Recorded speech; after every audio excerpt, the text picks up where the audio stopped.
Great. And then for those of you who have comments or questions about any of the content that Ben is sharing, please place your questions in the chat. I will be monitoring it and will present the questions to Ben as they come up, or wait until the end of the presentation. I have turned on closed captions. It is phonetic. I can see it, but I don't know if you can. Just know because it's phonetic, it has some very interesting translations of some of the things that we are saying. So thank you so much for joining us. At the end of the program, I'll share with you our other virtual program coming up in December and what's coming up in the new year. So without further ado, Ben, the floor is yours. Take it away. Great. Thanks, David, and good evening, everyone. It's a real honor to present tonight's topic, which is near and dear to my heart. I grew up on Hess Boulevard. I went to Brecht Elementary School, to the old middle school, to the Manheim Township High School, go class of '79. Now that building's quite different than it is today when I was there. And then I've also spent most of my adult life here in Manheim Township. A year or so ago, I became intrigued with the notion that we needed to preserve the unique historic character of our community in Manheim Township. At the time, I wasn't quite able to verbalize what the character of our community is, but since then, I've been inspired to research and try to understand that idea. So that's the lens through which I'll be looking at the history of Manheim Township tonight. Now, I need to put in a shameless plug for the Manheim Township Historical Society. As the president I was elected in April of this year, I'd like to introduce our nonprofit organization's mission, as written there on the screen.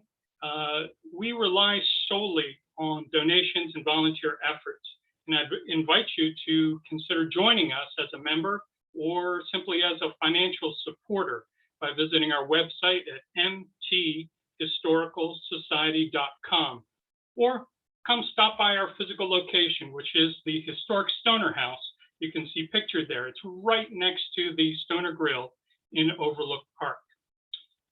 Now, I'm going to start off by taking you slightly outside of Landis Valley Village and Farm Museum. You can see to the this old roadbed, and some of you might be able to recognize this house. This roadbed is along the north end of the Landis Valley campus, and it actually was a main thoroughfare that went north to Oregon. So the picture on the left is looking west. The picture on the right is looking east. And this is a turnpike that you'd have to pay tolls along the way. But I find it really fascinating in terms of our common history to look at the heritage of our roads, the things that we choose to preserve, as you've done at Landis Valley Village and Farm Museum, and those that we allow to be changed. So I hope you'll enjoy this journey into the history of Manheim Township and see the legacy of those who came before us in the many places all around us, although they're hidden in plain sight. Hey, Ben, for those viewers who don't know the museum really well, the two brick buildings are on the grounds. They are the earliest Landis houses that we preserve. We, not very imaginatively, call them the brick house. Dates back, the larger of the two dates back to about 1815. The smaller of the two, called the Grossmutter house, was built when the older generation of the Landises gave the larger house to the son, and they built the smaller one for themselves. So appreciate you starting in the heart of Landis. Well, let's zoom back out a little bit. So this diagram that you see here is a diagram of the roads around Landis Valley, and it's snipped from an 1853 map. It shows the road leading north to Oregon, and then this is the road that we showed pictures along. This road still exists, Some might know this as Hunsicker Road. It crosses where ultimately 272 was created. The Conestoga River is down in this area. Then there's also an aerial photograph from 1940 that shows that this roadway network hasn't yet changed. There's still no 272 or 222. But the overall 1853 map of Manheim Township is stunning in its context, its accuracy, and these lovely illustrations of historic prominent structures that were existing at the time of 1853. Now, this next diagram is really an illustration. Let's back up a little bit and talk about where Manheim Township is and what it is. Within the framework of Lancaster County in 1729, when we were erected out of Chester County, there were 16 other townships that were also created. And Manheim Township was one of the smaller ones. Lancaster Township, before the borough of Lancaster was formed, was actually the very smallest. And this boundary diagram is courtesy of Jack Luce of the then named Lancaster County Historical Society, known as Lancaster History today.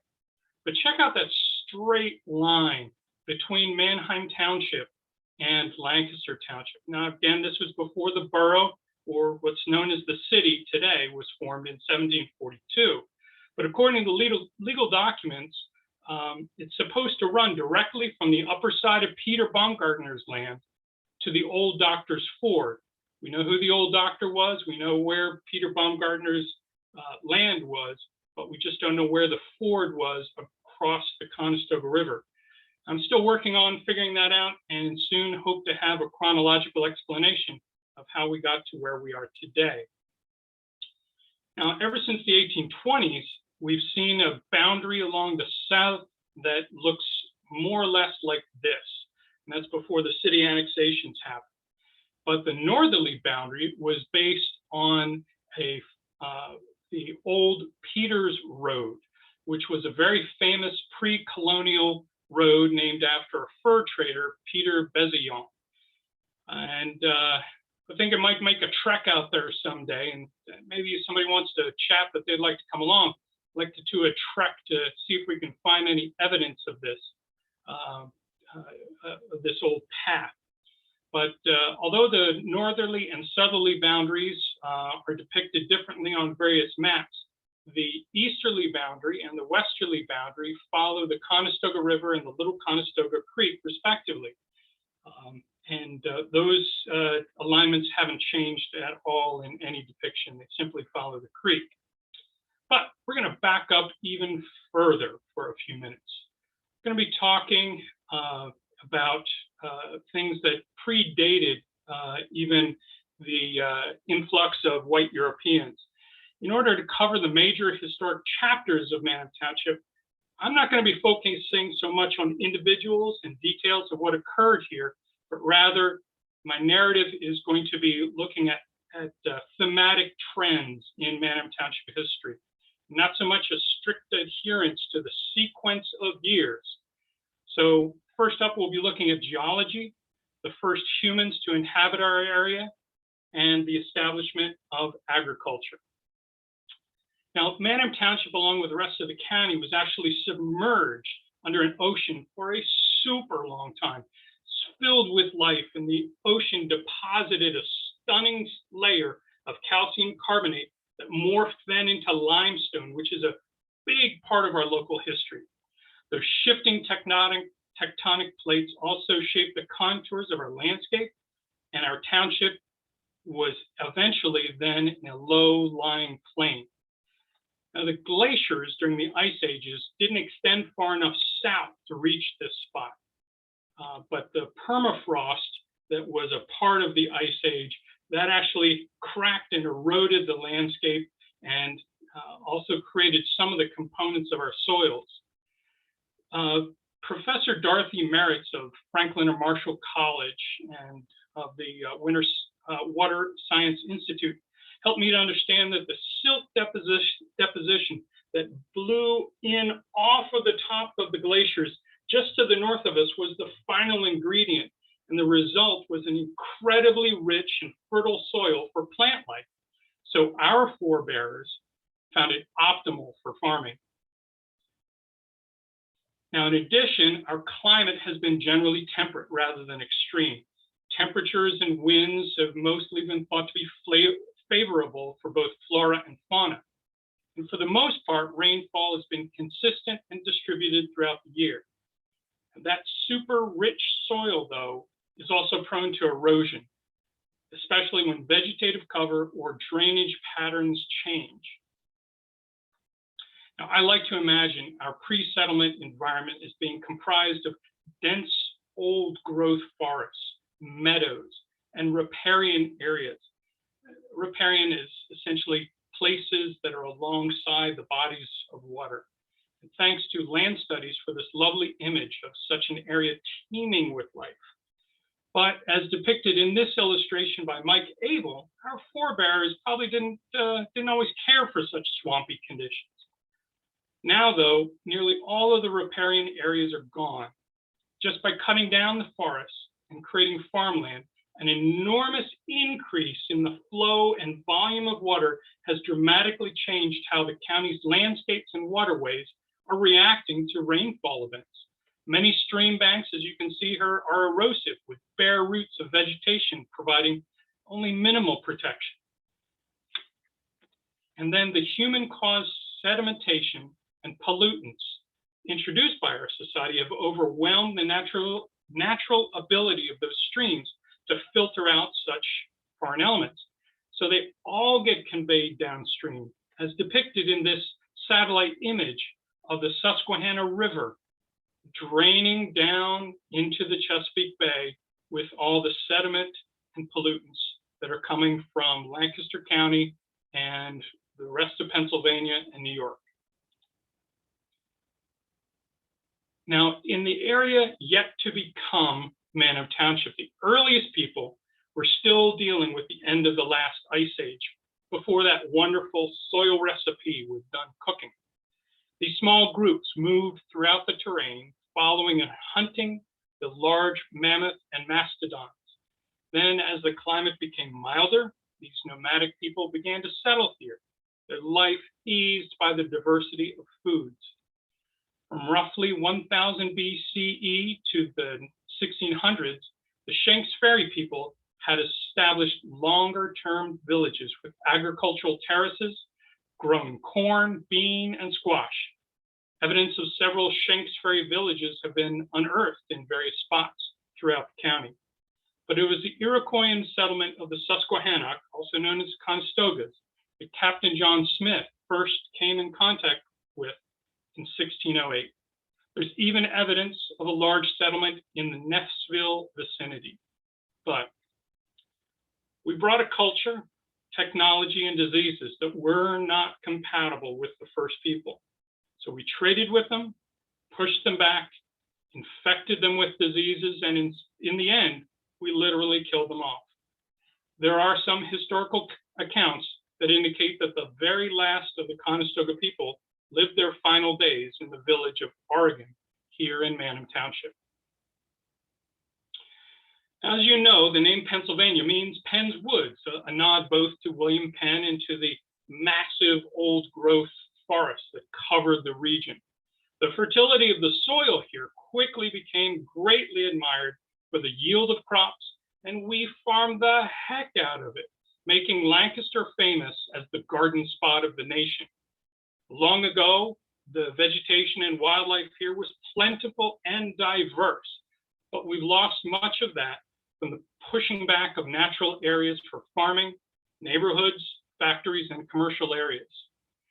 This diversity helped not only our white European settler ancestors to survive and thrive, the folks who were here before we were also found this spot a great place to live.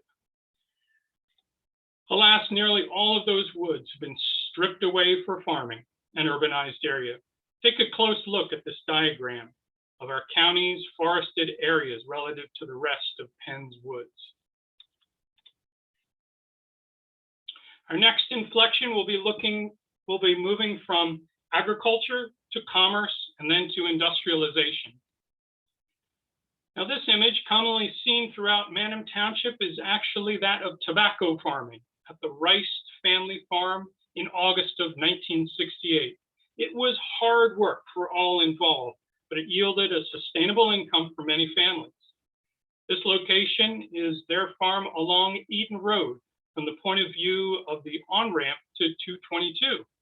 Both Route 30 and Route 222 greatly impacted the Rice farm decades ago. Now, I hope that someday you can join us at the Historical Society for another of our programs with Art Rice and learn about the farm tools, artifacts, and vehicles that he's worked so energetically to gather, curate, and preserve. Now, continuing along the topic of farming, I want you to check out this unique photo that's on the left. It's of the McGran farm, where Fountain Avenue comes out to New Holland Pike. That's New Holland Pike right there. This is Fountain Avenue coming out right out to it. Here's another perspective in this illustration. You can see New Holland Pike and the Fountain Avenue and the fountain that used to be right there. Today, the homes of Grandview Heights cover this area. Here's Fountain Avenue and New Holland Pike. Now, I'm sure anyone who's traveled along the Fruitville Pike will recognize the magnificent Belmont Mansion. Although it's stripped of its barns and modified today for use as an office, it still stands as an incredible landmark of our township. The recently completed Belmont mixed-use development managed to preserve some elements of the lime kilns that were once so active. You should go and check them out.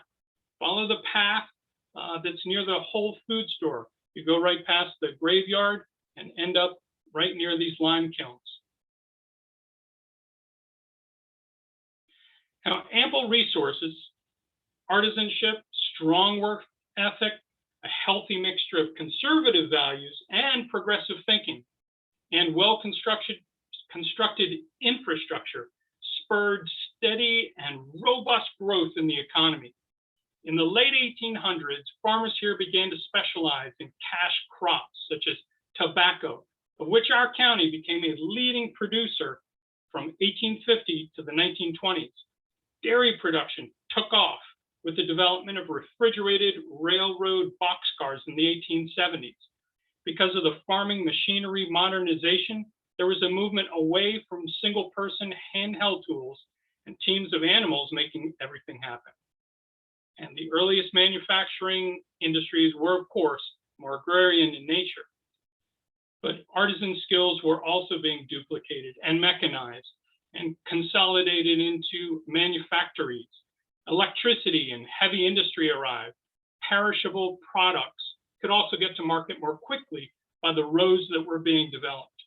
This photo is of the printer's mill and the covered bridge carrying New Holland Pike across the Conestoga. Perriman Park here in Manheim Township is what lies here today. These industries in the township included milling, distilling, woodworking, blacksmithing and forges, lime kilns, building of Conestoga wagons, Pennsylvania long rifles. And this photo from 1903 depicts the auto assembly line at the Safety Buggy Works on Elizabeth Avenue. Then, of course, there was silk.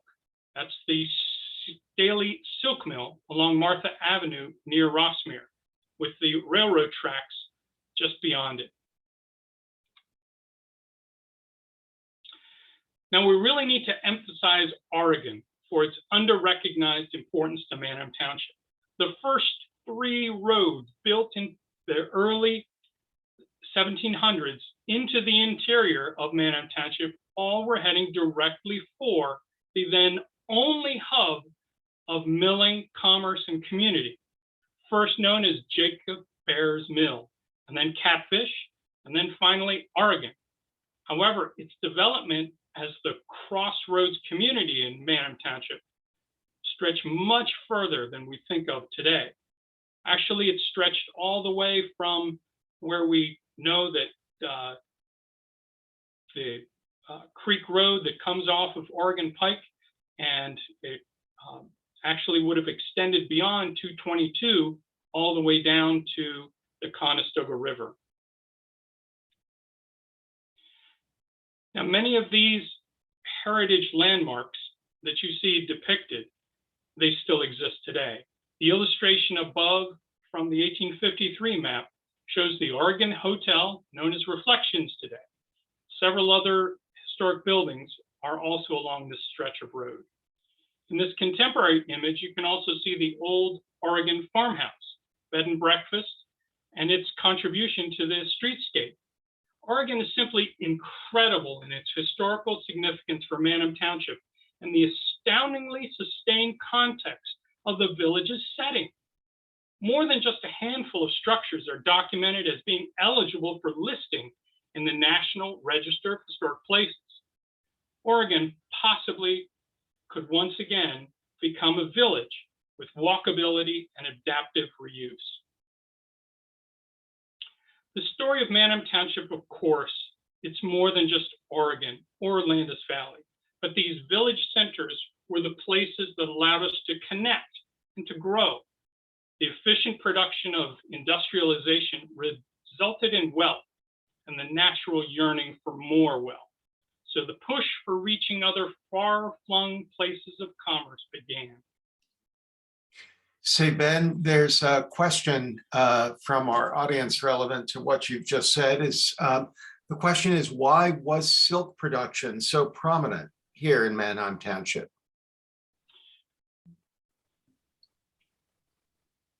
It was prominent. I'm calling it prominent because of the large factory that was built here. And it was an investment by a private company to create a factory where they could make a lot of the products that they wanted to with the silk source that they had. But it was basically the commercial possibility for establishing such a factory. But I don't believe that there was something unique to the location other than the opportunity for the proprietor to purchase land and to establish the factory. Okay, great. Thank you. Sure. So the earliest settlements in Manheim Township did not live all in mansions. Unique today, this particular stone residence was rather typical for the time. And it, once located, used to be located near Kissel Hill Road, and it survived until 1947. But some of the well-to-do folks did, in fact, live in mansions. And here you can see the Stauffer Mansion along Lidditz Pike and the Belmont Mansion of the Mayer family along Fruitville Pike. These photos were taken at a time when the roads were simply gravel, dirt, and mud. But we always needed to have better roads. And one of the earliest roads into the county dates back to 1714. And it ran through Strasburg, Willow Street, ended up at Postlethwaite's Tavern, where the first official actions of our county government were taken. We know this road today as Village Road, Long Lane, or Route 741. But it was actually originally a footpath of those who lived here before the white Europeans. Then as settlers came in droves populating the county, so too did our roadway network. It spread out. Peter Bezillon's road from Compass to Bainbridge is still partially existent in the eastern part of the county in its old roadbed, although it's lost to time in the central and western portions, where it's used today to define our township boundary with Warwick. Indian footpaths were expanded and developed, such as what we call New Holland Pike. Butter Road was built from New Holland Pike to Jacob Bear's Mill, what we call Oregon today, connecting it to Lancaster City. Soon more direct connections were needed, such as the Oregon Pike that reached Landis Valley, stretching northward to Ephrata and Reading. Now, once the Lancaster-Lititz Turnpike was created, Neffsville became a well-known village in Manheim Township. This grand hotel and general store that you see illustrated here once stood where the Turkey Hill is today, across from the lovely Bowman House. The trolleys then were an extensive system of electrified public education along Lititz Pike, New Holland Pike, and a leg reaching Manheim Borough via Delp Road and Fruitville Pike. It was a lovely way to get to work, to visit friends, or just to ride and see the sights. This car is heading southbound on Lititz Pike, crossing right where Route 30 is today. These two houses that you see pictured here, they are still standing just to the north of Route 30. And here's that Delp Road leg splitting off from the Lititz Pike. And it's heading then for Manheim Borough. This station was along Lititz Pike, right where St. Peter's Lutheran Church is today. The infrastructure of transportation created then a need for an increasingly formalized system to sustain these conveniences. Regionally, the city's main thoroughfare could no longer support the traffic of the Lincoln Highway. So the Route 30 bypass was created directly through Manheim Township. Here you can see the excavation equipment working just west of the Lititz Pike crossing. The house in the background, it's the same one as I showed you a moment ago, and it still exists today, although there is one of the sound walls that are right here obscuring your view. Development then along this new highway began very soon after the bypass's completion, along with the completion of Route 222 to connect to the Pennsylvania Turnpike and to Reading. Other modes of transportation shifted out of the city into Manheim Township. You can see the railroad station there on McGovern Avenue. That was a replacement for the railroad station that used to be there on Queen Street. We also had, we still do today, the Lancaster Airport.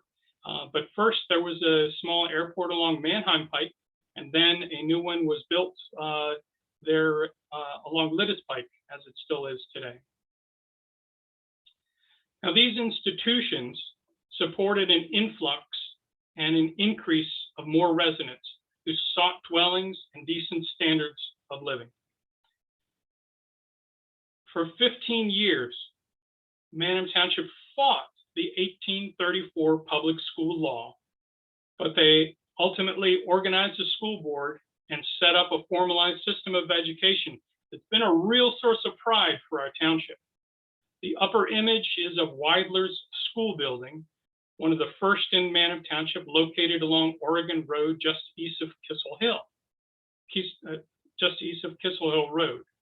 The lower picture is of the Eden School Building. It's still located at the intersection of Butter Road and New Holland Pike, although it's now a private home and a bit more obscured by the buffering trees. Neighborhoods popped up on supposedly inexpensive land, but they undid the very bucolic views of farmland that made these locations once so desirable. This is Glenmore Circle along Lititz Pike on the left, and Grandview Heights, as we saw earlier, on the right. And this is how those areas look today. And modernization and expansion of our industrial economy seem to be unbridled.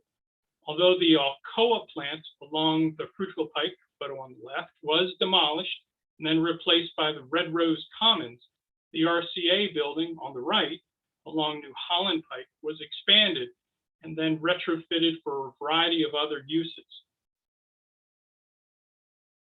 Over and over again, the landscape that was once wooded was then cultivated and yielded to the bulldozer and the builder.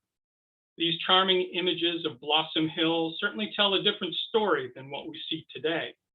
But the excitement for housing and development of farms went unchecked for many decades. Here you can see an advertisement for Grandview Heights and the excitement that such an advertisement would garner. Automobile traffic continued to rise as more and more people moved here, and farmland was lost to neighborhoods, factories, and shopping malls. In this photo, you can see the brand new Route 30 bypass with new homes and street trees sprouting up along the Lidditz Pike opposite the Lancaster Shopping Center. Some of you watching may, like me, remember living through the hassles of various changes being made to Route 30. The sprawl and change in the character of our community was at times overwhelming, but various people, events, and organizations prompted change. In the 1940s, the city embarked on a bold plan of expansion as they struggled for tax revenue. Manheim Township, along with other neighboring municipalities, experienced annexations of their jurisdictions. The result for us was a ragged southerly boundary. In response, Manheim Township citizens and organizations put forth a plan to become a township of the first class rather than of the second class, a distinction that many supported in the belief that further annexations would be thwarted. This hotly debated change took place in 1953, but the annexations continued in the 1970s. Now, this advocacy reminds me of a 1929 description of Neffsville in the Lancaster newspaper. Located within a few miles of Lancaster, but out of sight because of a ridge, Blossom Hill, behind which the little community hides, time may find Neffsville a part of Lancaster. More and more, the Lidditz Pike is becoming fringed with houses, and the town is slowly being drawn into the maw of the city as its long tentacle reaches out to grasp it. Something remarkable, though, occurred here at Landis Valley as George and Henry Landis established their initial museum in 1925, recognizing not only local but national trends and averting the complete loss of heritage with which they were familiar. You all here at Landis Valley know the rest of this story. But all that pavement and then those roof areas really contributed to a massive flooding throughout the county in June of 1972 when Agnes came to town, leading to new regulations for development in flood-prone areas and for the initial regulation of stormwater management. The loss of farmland, increase in traffic, environmental impacts, and destruction of many historic resources resulted in wave after wave of Manheim Township citizens and other advocates to try and slow the seemingly inexorable spread of development that was sprawling across our township. The beginning of ag security zoning, highlighted with green in the northeast corner of the township, the Lancaster Farmland Trust, and the county's Ag Preservation Board have their roots in the citizen advocacy for these causes. Our township government has even convened an Ag Advisory Board. As early as 1972, the county created a list of historic sites, 19 of which were in Manheim Township. And 1985 update expanded that list to 65 sites.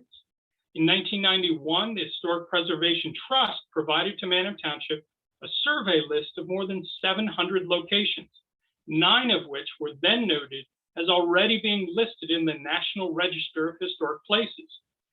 Other locations have been determined to be eligible for listing. That eligibility was not pursued.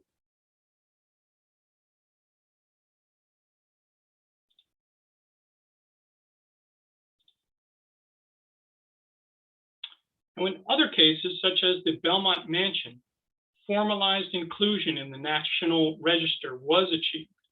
It is indeed unfortunate some other sites were not included in the Trust 1991 survey, simply because they were not identified. The Manheim Township Historical Society is encouraging township officials to push forward in the update of the list, adding several key locations to the survey. Some of the missing sites need to be added, others need to be modified, and yet others have been demolished, but they're not indicated as having been demolished on the list. The Manheim Township Historical Society is offering to assist the township in such an effort. We're also working with township staff on a petition to amend the zoning ordinance to allow for the elected officials to be able to approve or deny demolition and alteration permit applications for recognized highly significant historic resources. Greater transparency for the public to be able to become involved is also part of our petition. We do need help with the several $1,000s of costs we've expended to date in this effort. Please consider joining us at mthistoricalsociety.com or simply making a donation on our website. Now back to the search for the character of Manheim Township as a community. Here are a few of my wrap-up thoughts. Each of us participate in our community, whether briefly or for a long time. Each of us has a daily opportunity to impact our communities. We've seen tonight the tracks of those who came before us. And although it's not a blank slate, the future offers us all the opportunity to impact the legacy we're going to be leaving behind for those who will follow us. We must continue, as others did before us, to be advocates for the preservation and restoration of those things each of us hold dear. Over and over again, we can see Manheim Township citizens stand up for what they believe, even if the progress seems to come slowly. I invite you to get involved in one or more of the many ways that are open to each of us. Well, Dave, that's it for my yakking, but I must extend my gratitude for so many people for all their contributions and for their resources that have helped me along this path of understanding our history.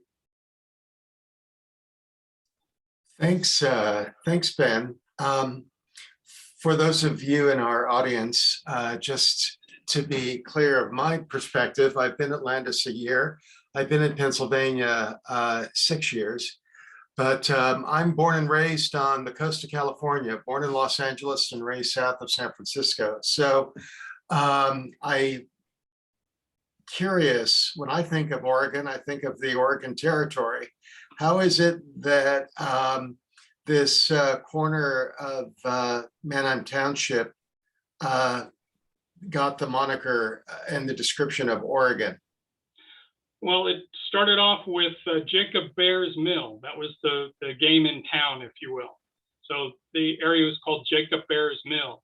Then there was Major Andre, who was a British prisoner of war during the Revolutionary War. He was allowed to wander throughout the county as long as he promised to get home every night.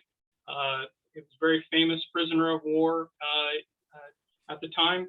He really enjoyed coming to Jacob Bear's Mill and to be fishing in what was called Carter's Creek at the time. We call it Liddit's Run today. And he really enjoyed the catfish that he was able to pull out of it. So he asked that the name be called Catfish. One of the buildings that's there is still called Catfish Court today. But then people in the 1850s, they weren't so sure about this, this village name from a British guy that we tossed out of here. And, we really need to have something that had some more gravitas, some more wonder and excitement. So Henry Lehman, who had a rifle mill down at the Conestoga River, he said, well, we should call it something like that Oregon Territory that's being formed. So we said, hey, let's call it Oregon. Okay. So that's about all I know about it. But okay, probably more to the story than what I'm able to understand. So there is a connection to the Oregon Territory. Another curiosity is that in terms of semantics, is that through the wonderful world of spell check, before I corrected it, is there a reason why historically that Manheim was spelled with one N rather than two? I've always assumed that there is some kind of connection to Manheim, Germany. Maybe that's too far of a reach, But I'm not sure if you have an explanation as to why it's one N rather than two. Well, I'll take the easy path on that one. As I learned from my stepdaughter, who's a PhD in history, she said, look, Ben, spelling was not standardized until the early part of the 1900s. So, you know, one N versus two, you should see there's probably 12 different ways to spell the word Conestoga. And it's, I think Snavely used to be Schnabely. You've got different translations. Okay. It's just, it's hard to say, but yes, I would believe that Manheim, Germany was the inspiration for the name of Manheim Township. Okay. We do have a question from the audience. Other than silk, were there other textile mills in the township that you know of? None that I know of, but probably. I haven't done an exhaustive search of all of the textile industries to be able to say specifically where one was versus not versus another. But Okay. Staley is certainly the most famous and the one that is most still in existence. And then, since we were talking about place names, someone asked, do you know where Glenmore Creek got its name? Glenmore Circle is, I think, what Mark was asking about. And sorry, Mark, again, go class of '79. Mark and I actually, I think we went to Brecht Elementary and middle school and high school together. And I'm sorry, Glenn, I don't know the source of the name Glenmore Circle, but I would imagine it's some dude from back in the day who had that name. Okay. And then finally, well, actually, there's a couple other questions coming up. Is Manheim Borough related to Manheim Township? Why is Manheim Borough not in Manheim Township? So you might watch my head explode trying to answer this. I am bewildered, beyond bewildered, as to why someone would create a borough with such a similar name. And it has been such a problem for the school district, for both governments, because people end up in the wrong place all the time. So apologies, but it's kind of what we've got, and we're playing chicken until somebody changes their name, I suppose. Okay. Okay. Well, they can do it first. Are you aware of which of the Native American tribal groups were present in the township other than the Conestoga? No. The development happened so rapidly and so comprehensively throughout the township that to my knowledge, there have been, I don't know of any archaeological studies that nailed down which tribes were in which locations at which time periods. But then again, archaeology is an odd science because it's so hush hush. They just don't want people to know where artifacts are being pulled out and discovered, or even where they were found 10 or 20 years ago. So what I found was from newspaper notices that came out in the 1920s and 30s. But I sure would love to learn more about that question myself. Okay. Here's a very specific question on development. Why was the trolley denied being able to use Lidditz Bridge and had to use New Holland Pike to get past the PRR?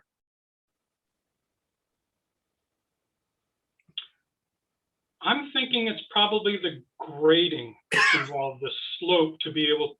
No, actually, I think the trolley did go across the Lidditz Bridge for a time. I think I have some photographs that did show that, but Herb, if you wanted to send me a note to bentonweber@gmail.com, let's try and trace that back together. Weber spelled with 2 B's. So bentonweber@gmail.com.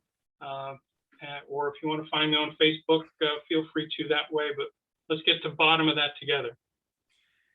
And then to the organization you represent, does the Historical Society have a library or archives for research? We have a very small library, and we have a bookcase that's been donated. We're looking to build it. We're looking to develop an archives that are going to be more open for researchers, but there's nothing that's digitally available. We'll be opening back up again in 2022, fingers crossed, with our Saturday open hours, Saturdays from 10 till 1 o'clock.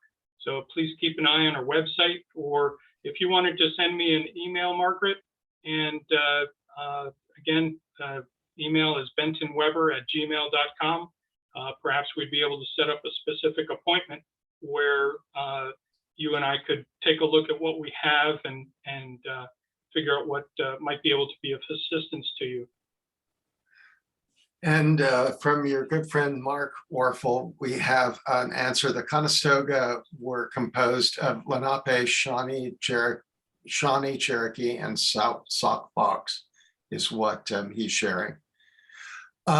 Finally, kind of going back to the 20th century, out west, the madness of land annexation was really common in the post-war years. If you've ever seen an actual map of the border of Los Angeles, the city of Los Angeles, it's extremely gerrymandered. For the really wild border between Manheim and Lancaster City, for the areas that were annexed, were they annexed because the neighborhood stated we want to be a part of the of Lancaster as opposed to Manheim? Was it a legal tool? Was it in the darkness of night, or was it all of the above? So I was very fortunate to be able to take a look at the annexation files that the city clerk has. And interestingly, it had a letter from Mayor Kendig Bear to an associate of his at Pennsylvania State University. And this copy of the letter said, "I don't want anyone to ever learn about this, but I'm trying to figure out if we can merge Lancaster City with Lancaster Township and Manheim Township. Please advise." So why would you leave a letter like that in your own files if you don't want anybody to find out? Anyway, so those files also include each of the annexations and the ordinances and all the paperwork and the maps that took place. So none of it was done in the dark, as you say. There were various reasons that different people, I think there's a Christmas light fire engine that's going by. Oh, okay. So sorry about that. But it was almost by property basis. So as those annexations extended the city boundary here and there again, it failed to consider that what was left behind was a piece of Manheim Township as an island inside of the city. So Lancaster Township also suffered the same thing, and we have 8 non-contiguous areas. I think Manheim Township has about 20 discontiguous areas. Wow. So it's just all these annexations. Then the laws changed, and it had to be by vote. But there was a public outreach program that the city of Lancaster did, both to Manheim Township and to Lancaster Township, trying to get property owners to sign on for better services, less taxes, you know, the living's easy, that kind of thing. So sometimes it worked, sometimes it didn't. And here we are today trying to figure out where to send the ambulance or the police department. Yeah, So it's not fun on the inside, let me tell you. yeah. But, that's sort of how we got there. Well, thank you so much for your time, Ben, and your insights into the history of our township. Again, if you'd like to support the programming here at Landis Valley, the link in the comment box will connect you to the donation page for the Landis Valley Associates. Next week on December 21st, the shortest day of the year, we'll be having another virtual program on Pennsylvania German Christmas traditions. And in January, we'll be having a staff member from Montgomery County share with us the history of the Peter Wentz farmstead, a really significant Pennsylvania German property now preserved by Montgomery County. And then in February, we'll have the historian from the Schwenkfelder Archives and Heritage Center provide us a background on the Schwenkfelders, who they are, and learn a little bit about their belief system. For those of you who have kids and are looking to give them an opportunity for fun during the Christmas break, on December 29th, we'll be sponsoring a day-long winter summer camp. Go to our website for the link for that. And I'm happy to say, regardless of the rise of Omicron here in the area, that we are looking to renew our celebration in March of Charter Day, and more importantly, in May of 2022, we hope to reestablish and renew our fabulous herb and garden fair. To Terry, the events will be going up onto our website. We've been a little hesitant to put something on paper with all of the unknowns, but we will be putting it on the website at Landis Valley Museum.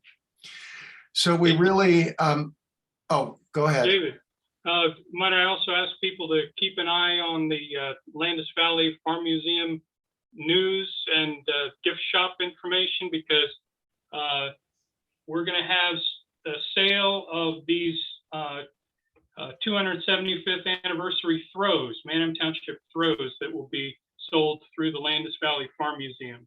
Still working all that out, but and probably won't be available for Christmas, but it'll be a nice gift coming into the next year. And that throw is conveniently behind you.